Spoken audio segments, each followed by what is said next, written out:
यो नेता सेताको स्यालेरी छोडिदिउँ ल, नराखिदिउँ यिनीहरूको है।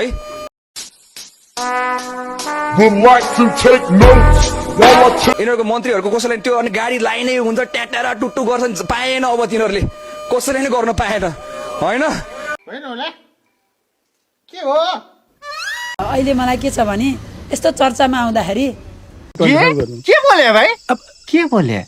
यस्तो चर्चामा आउँदाखेरि मलाई चाहिँ के छ भने भोलि कुनै अब कतैबाट अब मैले चाहिँ अब हिरोकै रोल खेल्न त सक्दिनँ नि त। त्यही हिरोको रोलमा नि आमाको दिदीको भूमिका चाहिन्छ नि त। त्यस्तोमा कोही चाहिँ अब कमेडीमा नभए अरू अरू अरू अन्य हुन्छ नि त, त्यस्तोमा चाहिँ बोलाइदिए अफर आए म जान सक्छु।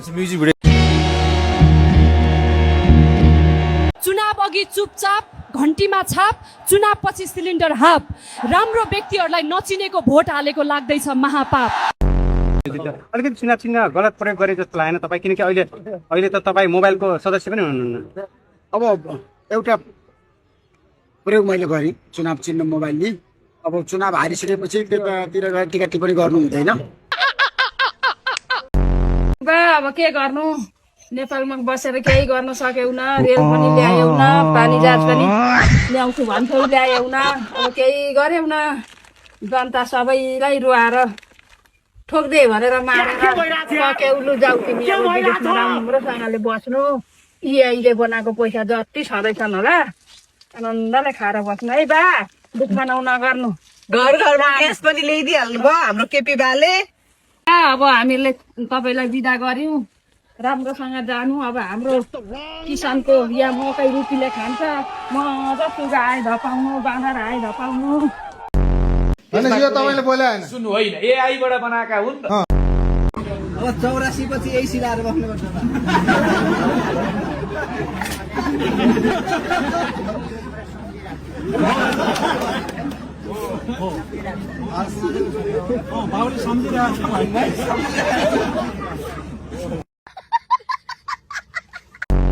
फुल टिपेर माला उनेर पनि राति 10 बजेसम्म पनि पर्खेर माला लगाइदिनु भएको छ।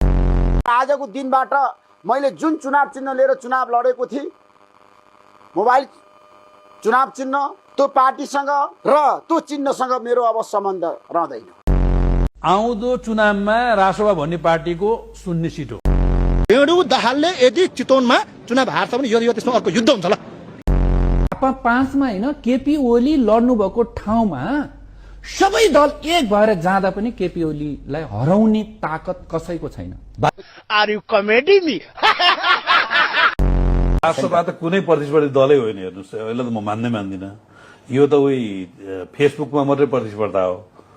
गुगलमा राप्रपासँग प्रतिस्पर्धा छ र भूगोलमा छैन। मैले पहिला नम्बर के भने एक त उसले चुनावै लड्दैन, दोस्रो कुरा चुनाव लड्यो भने जित्दैन, अगर जितो भने भन्ने प्रश्न आयो, म तिम्रो गु खाइदिन्छु भने मैले गलत बोलिनँ। जितोस् म खाइदिन्छु, त्यसैको खाइदिन्छु। कुरो घाँस त्यो हो क्या। अहिले भर्खरै म राष्ट्रपाको झोले भएँ ल। मलाई मन्त्री सांसद चाहिँदैन, केन्द्रीय कमिटी सदस्य कार्यकर्ता चाहिँदैन, म झोले। सरकारमा प्रधानमन्त्री जोसुकै भए पनि, मन्त्री जोसुकै भए पनि प्रचण्ड बिना चल्दैन।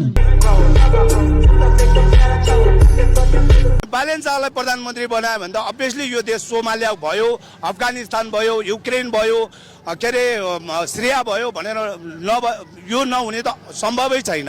Are you comedy me? राष्ट्रसभाको केन्द्रीय सदस्य मसँग चुनाव लड्न आओस्, म चुनाव लड्छु त केन्द्रीय सदस्यसँग। आज राजनीतिलाई ऋषिदाई राजनीतिलाई सेवा गर्ने माध्यम बनाइदेऊ न। तपाईँले दिने हो मन्त्री? ए तपाईँले दिने जस्तो कुरा गर्नुभयो नि, त्यही भएर। बालेन प्रधानमन्त्री भयो भने रविलाई जेल हाल्नुपर्छ, रवि प्रधानमन्त्री भयो भने बालेनलाई जेल हाल्नुपर्छ। के बोले भाइ? अब के बोले? दुईटामा जो प्रधानमन्त्री भए पनि एउटाले अर्कोलाई खान्नै पर्छ। हस्, थ्याङ्क यू दाजुभाइ। अब अलिकति समानुपातिक भन्नेमा आउँ। अब धेरैको मन पनि दुख्या छ यहाँ होइन, मन नदुखाउनु, तर दुखाउँदा पनि फरक पर्दैन, त्यसै गर्नु। मेरो खराब पानी छ, मेरो खराब मेरो। आजबाट तपाईँले औपचारिक रूपमा संसदबाट दिने कुनै पनि सुविधा नलिने भन्नुभएको रहेछ, सेवा सुविधा तलबहरू, अनि गाडी पनि कुनै पनि? गाडी त आफ्नै चल्दैछ, सेवा सुविधा तलब नलिने भन्नु? तलब नलिने।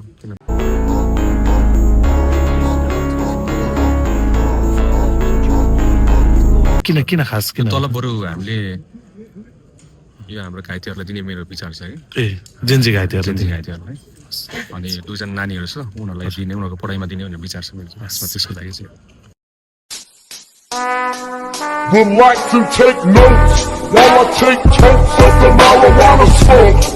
प्रहरीले मलाई समाएको होइन, प्रहरी आउनुभयो, तपाईँको चाहिँ पक्राउ परेर चाहिँ एउटा कुनामा लगेर देखाउनु भयो, भन्नु पनि भएन। त्यसो पढ ए हो गाडी बोलाइहाल्नुहोस् त छिटो जाउँ भनेर म उहाँहरूलाई सहयोग गरेर गएको, मलाई कसैले जेलमा हाले पनि होइन। प्रहरीले पक्राउ परेछ तपाईँ हिँडौँ भनेपछि अनि मैले अरूलाई मुद्दा हाल्न हुने अनि मलाई हाल्नु नहुने, म जुरुकै उठेर कुदिहालेँ। यस, मलाई त्यो प्रब्लम चाहिँ उहाँले पक्रेर लगेको, हतियार लगाएको होइन। म पनि हुने खाने अरबपति हुँदैन, मा कसम एक दिनमा म 50 लाख पैसा बार बाँडिदिन्थेँ क्या। छैन, म आफै भोक परेछु, माग्नेछु, मैले कहाँबाट बाँडेको त? कुरो घाँस त्यो हो क्या। तपाईँ अरूको विरोध गर्दै ठिक हुन्छ? यहाँ सुन्नुहोस्, तपाईँ अरूको विरोध गर्दै ठिक हुन्छ, आफ्नो काम गर्नुहुन्न, नेता भनेर हिँड्नुहुन्छ, अनि त्यहाँदेखि कहाँबाट हुन्छ त? काम गर्नु होइन भने मेरो पुर्ख्यौदेखि अहिलेसम्मको गरिबै गरिब थियो, म पनि गरिबै छु। तर पानी बाँड्नेहरूले मन्त्री पद बाँडे मिराजी, तपाईँलाई त पछि पारिएकै हो नि, भयकर गरिएकै हो नि त होइन? त्यो बेला त तपाईँ लाइमलाइटमा आउनुपर्ने थियो नि त, प्रधानमन्त्री चयन गर्ने बेला तपाईँलाई अगाडि सार्नुपर्ने थियो नि त, किन सारिएन? होइन, यो लाइमलाइट नपाउने कुराले मलाई कुनै पनि दुःख छैन। मलाई चाहिँ देशले निकास पायोस्, 76 जना मरे, मेरो देशको सिंहदरबार जल्यो, मेरो देशको न्यायालय जल्यो, मेरो देशै जल्यो। अब घाइते हुनेको सङ्ख्या चाहिँ हजारौँमा छ। यति साह्रो हुँदाखेरि पनि मेरो देशले निकास पाएन भने त्यो कुरामा चाहिँ मलाई सबैभन्दा ठुलो चित्त दुखायो। काम गर्नु तपाईँ नेता बनेर हिँड्नुहुन्छ, खालि पार्टी कार्यालय रुँगै गर्नुहुन्छ, अनि कहाँबाट हुन्छ त? काम गर्न जानु परेन, व्यवसाय गर्नु परेन? अनि निर्वाचन भयो भने म घाँटी गालिछु, घाँटी। बाक्सा अदली बदली भएको हुन सक्छ है। यति ह्युज डिफरेन्ट कसरी भयो झापामा अथवा काठमाडौँमा महेश बस्नेतजी लडेको ठाउँमा, शेखर कोइराला लडेको ठाउँमा एउटा पिउसी बहिनीले त्यत्रो मत अन्तरले शेखरलाई जित्न सक्छन्?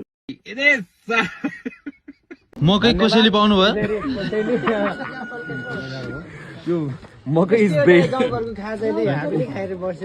गाउँघरको खाजा यो सबसे बेस्ट खाजा मेरो भाइ, यहाँ धुकाइसक्यो खान्छु म त।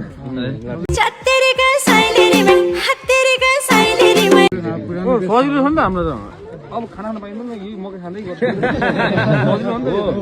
ये बड़ी अच्छी बात कही आप। अघि नै मकै चाहिँ बजेको चोरेर ल्याएको हामीले। बजेले अरे झुट बोल रहा है, ये झुट बोल रहा है। खा भनेर दियो होइन, मकै खाएर ल बजे लगे है, बजार लग भनेर मकै खाएर यत्रो बोल्नु बल्ल आनन्द भयो। यदि मकै तपाईँ एक्लै सक्नुहुन्छ? बाँडौँला नि, बाँड्नु